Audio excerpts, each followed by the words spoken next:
తాకట్లో ఉన్న బంగారాన్ని విడిపించి ఆ రోజున మార్కెట్ ధర కట్టి మిగిలిన డబ్బును మీకు అందిస్తుంది కొమ్మూరి గోల్డ్.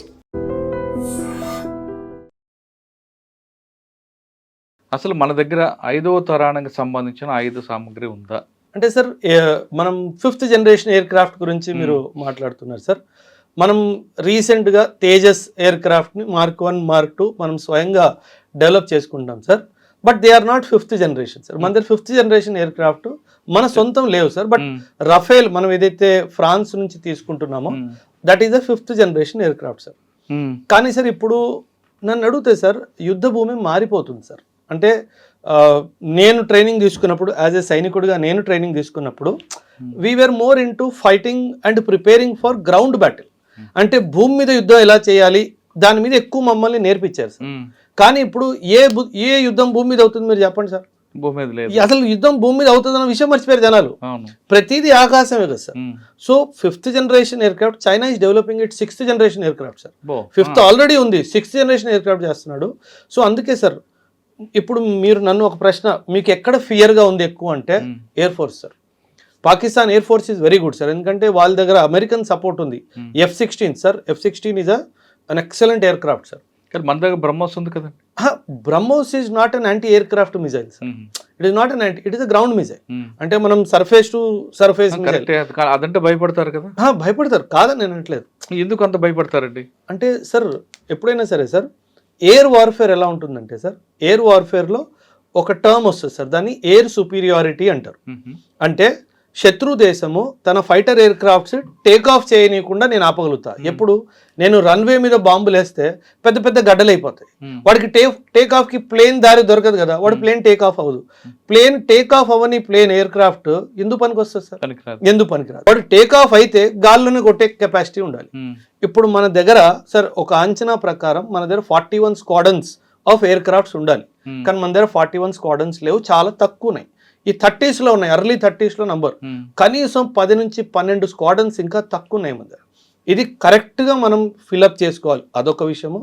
రెండవది ఈ 41 ఉండాలి అన్నది మనం ఎప్పుడో చేసిన క్యాలిక్యులేషన్. ఇప్పుడు బ్యాటిల్ ఫీల్డ్ ఎలాగైతే చేంజ్ అవుతుందో దాని పరంగా మళ్ళీ రీఅసెస్మెంట్ చేసి నిజంగా 41 సరిపోతాయా లేకపోతే 50కి వెళ్ళాలా 60 స్క్వాడన్స్కి వెళ్ళాలా అన్న క్యాలిక్యులేషన్ కూడా చేసుకోవాలి సార్. ఎందుకంటే ఇప్పుడు ఫైట్ అంతా గాల్లో జరుగుతుంది సార్. అవును, గాల్లో జరుగుతుంది కాబట్టి మన ఇండిజినస్గా అంటే మనం సొంతంగా ప్రిపేర్ చేసుకున్న 4th generation air craft, 5th generation air craft, 6th generation air craft ఈ 3 ఉండాలి సార్. మన ఆమ్కా చేసుకుంటున్నాం కదా sir. So AMCA air craft is 5th generation air craft. కానీ ఇది రావడానికి ఇంకా 8-10 సంవత్సరాలు పట్టింది సార్. అప్పటి వరకు 6th generation air craft will be the trend. మనం ఇంకో జనరేషన్ వెనుక్కున్నాం. అప్పుడు మనం 6th జనరేషన్ స్టార్ట్ చేస్తే వాళ్ళు అప్పుడు 7th లో ఉన్నారు, మనం ఇంకా బ్యాక్ ఉంటాం.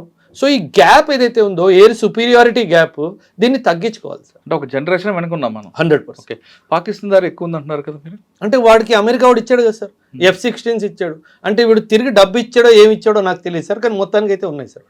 అంటే వాటిలో వేసుకోవడానికి పెట్రోల్ ఉందో లేదో తెలియదు, కానీ బండి అయితే ఉంది. కానీ మనం ఏం తీసుకోకూడదు అమెరికా అంటే మనం ఎప్పుడు సార్ అమెరికా ఎక్విప్మెంట్ ఏంటంటే సార్, అమెరికా వాడిది ఒక పాలసీ ఉంది సార్. అమెరికా వాడు ఎప్పుడు టెక్నాలజీ ట్రాన్స్ఫర్ చేయడు సార్ వాడు.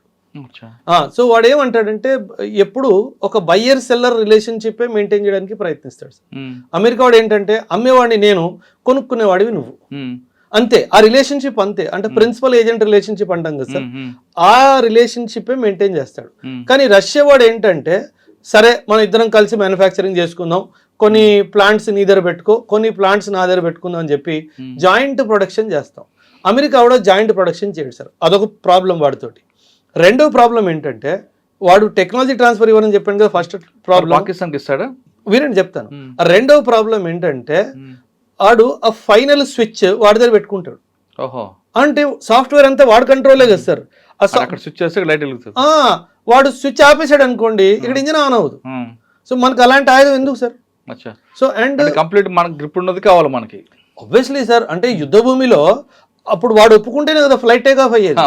అంత మూర్ఖత్వం మనం ఎందుకు చేయాలి? పాకిస్తాన్ దిక్కులేదు కాబట్టి వాడు చేసుకున్నాడు, వాడికి ఇంకెవడు ఇస్తాడు సార్? అందుకే సార్ ఒకటి గుర్తుపెట్టుకోవాలి సార్, ఎప్పుడైనా సరే యుద్ధ భూమిలో మనం ఎవరి మీద డిపెండ్ లేకుండా ఆయుధాలని మనం సమకూర్చుకోవాలి. ఒకప్పుడు 70-80% ఆఫ్ ది వెపన్స్ మనం ఇంపోర్ట్ చేసుకునే వాళ్ళము, ఒక 15-20% సెల్ఫ్ ప్రొడక్షన్ చేసుకునే వాళ్ళం. కానీ ఇప్పుడు టేబుల్ టర్న్ అయింది సార్. 60-70% మనం సొంతంగా తయారు చేసుకుంటున్నాము. ఓన్లీ 15-20-30% మాత్రమే బయట నుంచి వస్తుంది సార్. కానీ ఈ 70-30 రేషియో ఎయిర్ ఫోర్స్లో లేదు సార్. ఇది ఎయిర్ ఫోర్స్లో రావాలి సార్. సో అక్కడ కనుక మనకు వస్తే ఖచ్చితంగా మన దేశానికి ఇంకా బలం సమకూర్చుకుంటాం సార్. భవిష్యత్తులో డ్రోన్లు ఇద్దాం, అది ఏ విధంగా ఉండిపోతుంది? భవిష్యత్ ఏంటి సార్, ప్రజెంట్లో కూడా అవుతుంది కదా ఉంది, కానీ ఇంకా పెరిగే సంఖ్య ఉంది కదా, చాలా దారుణంగా sir. In fact drone has change the battle field sir. కంప్లీట్గా మార్చేసింది బ్యాటిల్ ఫీల్డ్ని.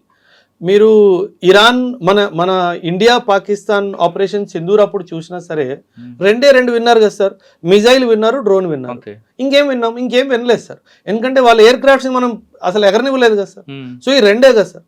అదే కాదు సార్, అంటే టర్కీ లాంటి దేశము డ్రోన్స్లో చాలా మంచి నాలెడ్జ్ ఉంది సార్ వాళ్ళకి.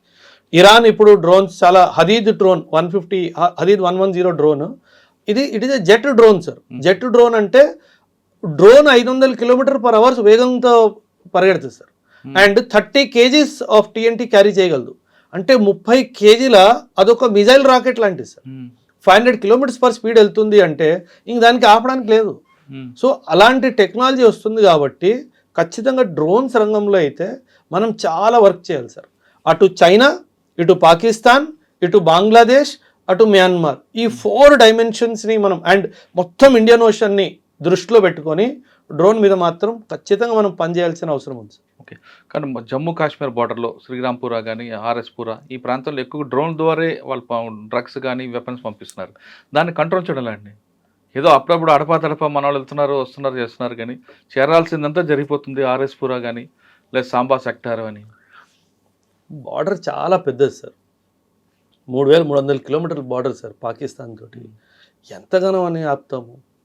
And it is all desert కదా సార్, ఎడారి.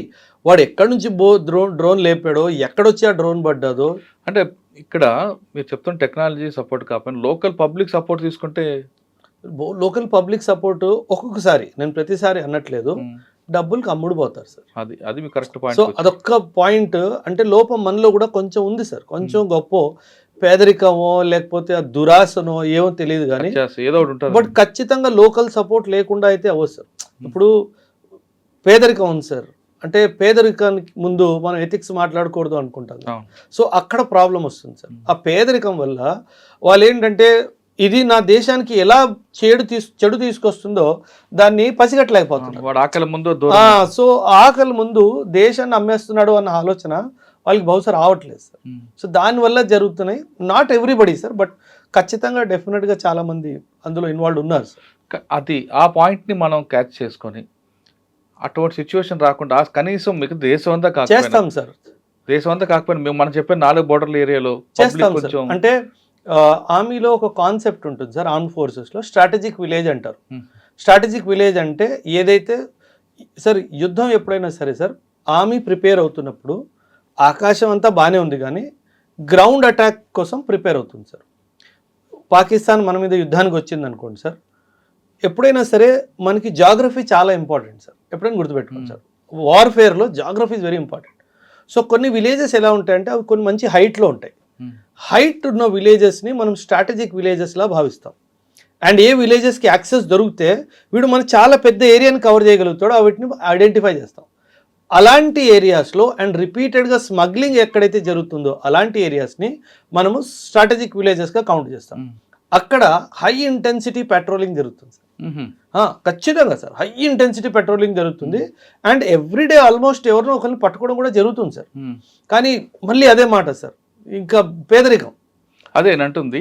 ఆ పేదరికం ఉన్న కుటుంబాలని వాళ్ళ ఆర్థిక అసమానతలు తొలగించి వాళ్ళకు కూడా ఎకనామిక్గా తీసుకొస్తే కొంత సపోర్ట్ ఉంటుంది కదా సార్. ఆశకు అంతుంది అంటున్నారా సార్ మీరు? లేదు కదా సార్, మరి అయిపోయింది కదా సార్ అక్కడే.